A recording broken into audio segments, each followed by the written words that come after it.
A, B, C, D, E, F, G, H, I want A+ English because it's so much fun. English education for you and everyone, so come along. Learn some grammar, learn a phrase, learn something new every day. Learn the A+ way. Hey, it's time to start the show. Are you ready? Good, 'cause here we go. A, B, C, D, E, F, G, H, I want A+ English.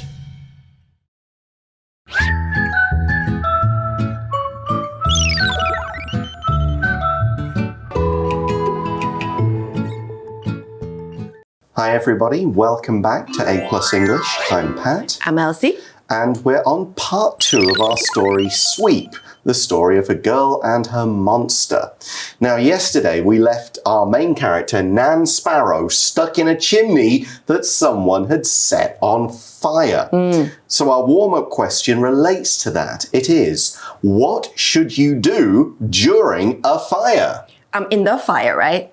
Hopefully you're not on fire, but it means if you're in a building and there's a fire in the building. I need to try to find something to cover my nose and mouth. That's a very smart thing. The smoke is more dangerous than the fire flames. Yes. So you can stay low to get under the smoke, cover your mouth with something. What else? And I've heard that you shouldn't touch the doorknob. Right. Because it's very hot. Yeah, you might need to try and hold a towel in your hand or something like that to get out in case the doorknob is hot. And should I go into the bathroom? Only if you can breathe in there. If you can't breathe in the bathroom, if there's no way for the air to get in and out, that's dangerous. The water might help for actual fire, but if you get trapped in there and there's no way to breathe, that's bad. Of course, trying to get outside in a calm way, not running, not using the elevator, but trying to stay low under the smoke and get out of the building is definitely a smart thing to do. Yeah, if there is a balcony, go to the balcony. Yep, that would be another smart place because then if the fire engine comes up, they can lift you down and you'll be there with lots of air to breathe. So let's now start part 2 of the story of Sweep, the story of a girl and her monster. Sweep, the story of a girl and her monster. Warm-up question. What should you do during a fire? The coal in her pocket catches fire. Then, Nan gets free and runs away. Everyone thinks she died in the fire. To get away from crud, she hides in an old building. Soon, something strange happens. Her special piece of coal starts moving. It's alive! The chimney fire brought the coal to life and it saved Nan's life. So remember, we left Nan in the chimney that was on fire and we see the coal. You remember that coal that always stayed warm? The Sweep gave her the coal. Right. The coal in her pocket catches fire. Okay. Then Nan gets free and runs away. Oh. Yeah, maybe she's not. So she didn't get burned. She didn't get burned. And we're not quite sure, and maybe she is not quite sure how it happened, but somehow she's free and she's away with this coal that caught fire. Interesting. So have you ever been in a sort of dangerous situation like that where you've needed to run?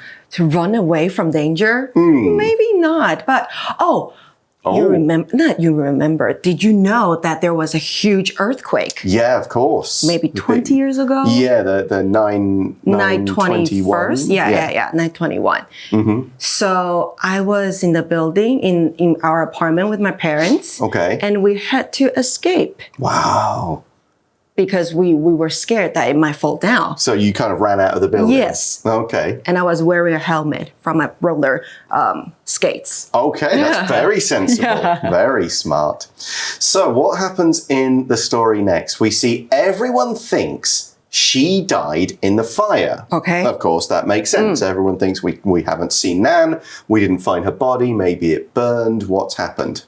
But she still has a problem. To get away from crud, that's her mean boss, she hides in an old building.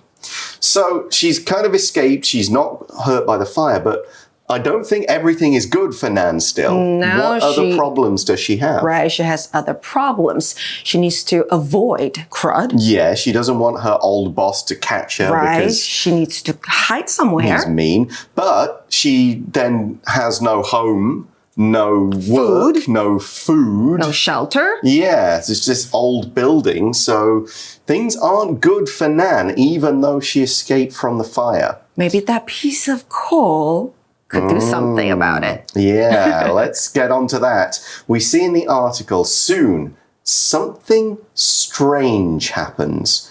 Her special piece of coal starts moving. Okay. It's alive. It's alive. It's alive. Do we expect this? No, I didn't. You didn't think this was going to happen? Nope. Okay. Do you? I remember we talked about this in our article last month with the dragons. You're not a big fan of stories with magic and stuff? I like true stories. Okay. I like documentaries. Okay. Well, what this story is, you might call it an urban fantasy. Oh. Okay. It's a fantasy that takes place not necessarily in a magic world, but more like in the real world with magic, and often in a big city. That's why we say it's an urban fantasy. Like, imagine if all the Harry Potter stuff, they never went off to Hogwarts. They just kind of stayed in England, but still had magic. That would be more like an urban fantasy. The real world plus magic. Twilight would be another example. It's the real world plus vampires and werewolves and magic. Okay, so the article continues. The chimney fire brought the coal to life, and it saved Nan's life. Okay, so the chimney fire lit it, right? Yeah, kind of lit it. It's now a living thing. Do you think the sweep knew about this? So, are you saying that the sweep left the coal to Nan so that the coal could help her? Right. He knew he was dying and he knew she needed to be protected. So he take this coal, keep it. It'll help you one day. Yeah. I think he did.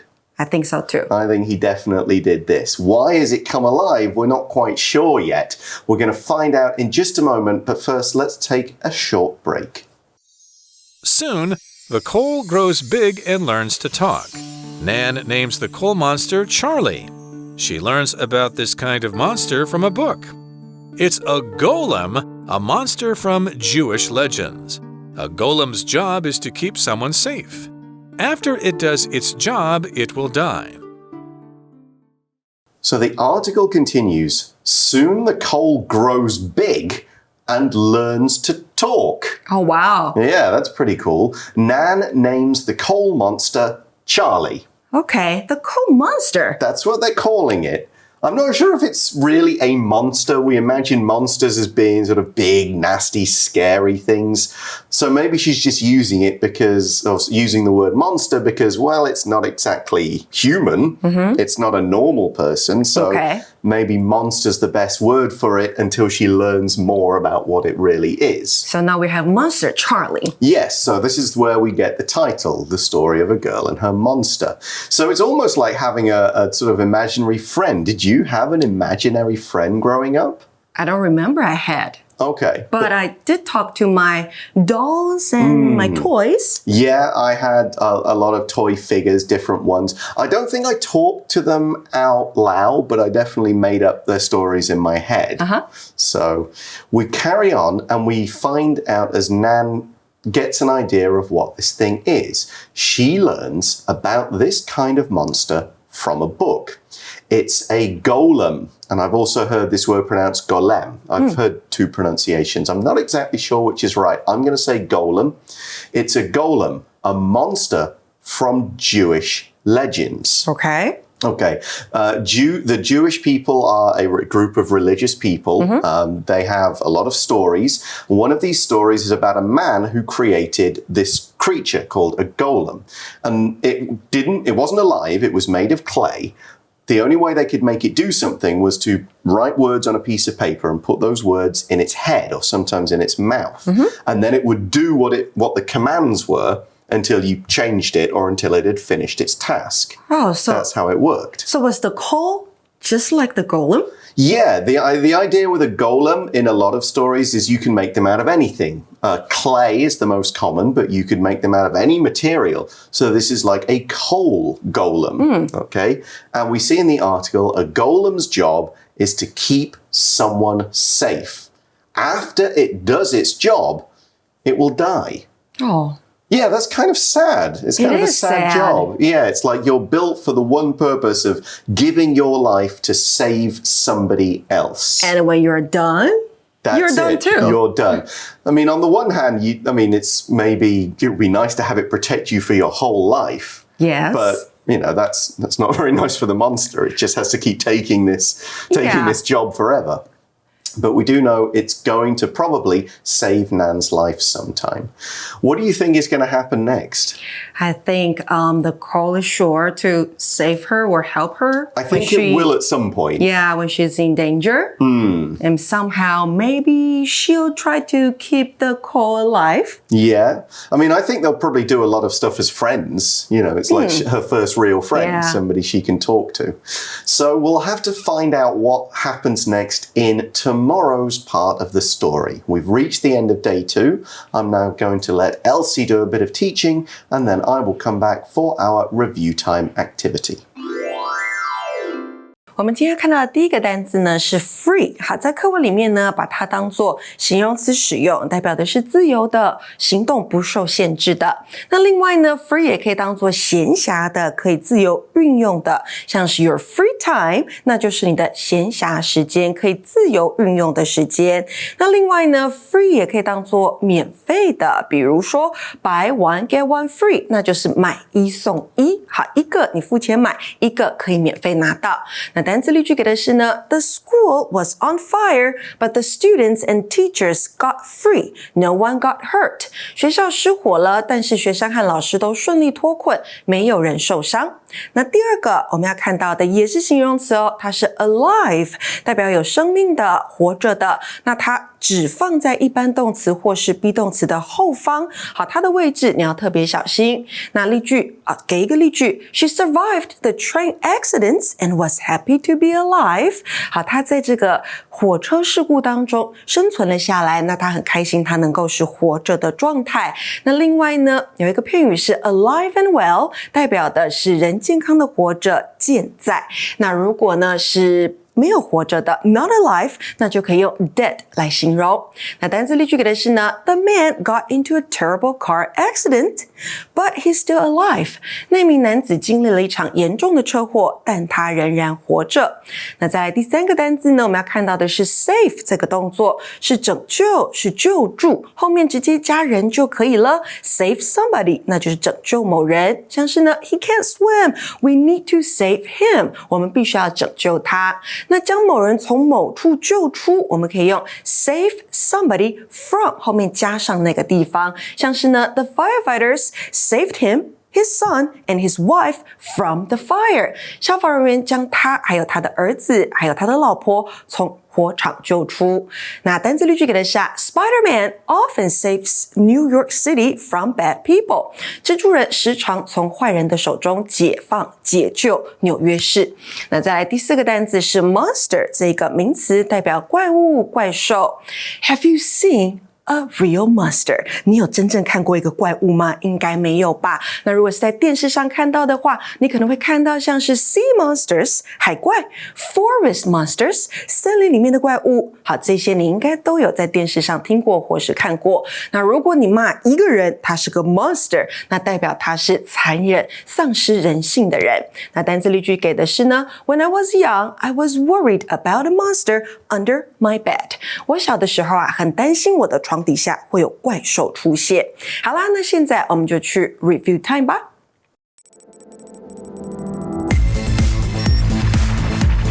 Review time. Elsie and I are now going to play a game called Who's That Monster? Who's what monster? Well, this is how it works. We are going to take turns describing famous monsters, talking about like what they look like, what they do, and then we'll try and work out which one we're talking about. Okay, here's one. I'll start, okay? This monster is really big and really long. It's got a huge neck, and people say it lives in a lake in Scotland, but it's really hard to see. Oh, what's the name of this monster? It's in the lake. In the lake. What's the lake's name? Loch Ness. So, is it called Loch Ness Monster? Yes, Yeah. or Nessie, that people call her for short. Nessie? Yeah. Okay. I tried to find her once, no luck. Okay, you didn't find any. No, I didn't see it. Your turn to describe a monster. Okay, my monster is super small. Oh, okay. It's green. Mm-hmm. It has one eye or two eyes. I don't remember that part. I think it's one eye. Okay, one eye. Does he have a big blue friend? Yes. Is his name Mike? Michael Watsky. Yes. The one from Monsters, Inc.? Yeah. I was going to Okay. say he graduates from Monsters University. There we go. All right, this monster has got very pale white skin. It wears a kind of a purple suit and a hat, and it hops around all the time. Hops with around. black fingernails. Black fingernails. Yeah. Zombies? Yeah. Oh, zombies. Yeah. Oh. What do you call it? The jiao... 僵尸. Jiangshi. Yes, 僵尸. Jiangshi. That's the ones. Okay. Okay, last one then. Last one. Okay, this monster is tall and big. Okay. He's kind of handsome. Oh. He dances all the time with his girlfriend. His girlfriend is a human being. And she's very pretty. Does she sometimes wear yellow when she dances? Yes. Is this monster the Beast from Beauty and the Beast? Right. Okay. You guessed it. I'm gonna do one more. Okay, this monster isn't small. Isn't small. It Okay. is so big, it smashes up cities, mostly Tokyo. Mostly Tokyo. Oh, Godzilla. Yes, Yay! that's Godzilla. Okay. Okay, there are many more famous monsters. We're going to mention a few more again in tomorrow's lesson too, but that's all we have time for right now. Join us tomorrow for part 3 of our story article. See you then. Bye-bye. Magic Box. 天哪，真的是气死我了 ！Give me something cold to drink。我派的猎人竟然没有成功消灭白雪公主。这些猎人们也太弱了吧，真是丢我的脸呢。Is there anything wrong with the weapon？看来我得好好找出原因，并且教育训练他们一下了。等着吧，白雪公主。在那之前，我们还是先来看一下今天要讲的文法哦。好，相信呢形容词大家应该都会用吧，拿来形容某人事物是什么样的，像是 the ugly Snow White，the beautiful Queen， 没错，就是丑陋的白雪公主，以及美丽的皇后。这些形容词加上名词的组合是我们所熟悉的。不过呢，其实有时候形容词也会放在名词的后面哦。这时候我们就称它为后置形容词。那今天呢，要特别指出的是不定代名词后面呢放上形容词的用法哦。还记得不定代名词有哪些吧 ？Something 某事 ，anything 任何事 ，nothing 没有东西 ，everything 每样东西。那换成人该怎么说呢 ？Someone 或是 somebody 就是指某人 ，anyone anybody 任何人 ，no one nobody 没有人 ，everyone everybody 就是每人的意思啦。那套进去我刚所说的后置形容词的用法，只要将这不定代名词后面呢加上形容词，就可以组成像我一开始所说的句子 ，Give me something cold to drink。你可以看到句中的不定代名词 something， 形容词后面 cold。指的是呢某种冰冷的东西嘛，所以呢整句的意思就是赶快给我杯冰的东西喝啦。那另外一句 Is there anything wrong with my weapon？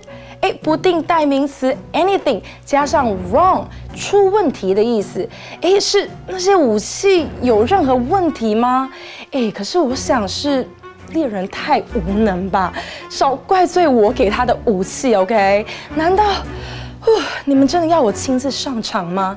到那个时候，连你们的性命可都不保喽。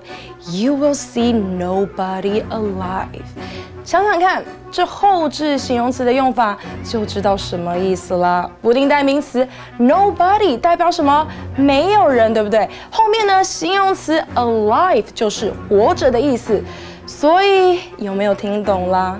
小心一点啊，不然啊，等到哪天我真的上场，你们没有人可以活的。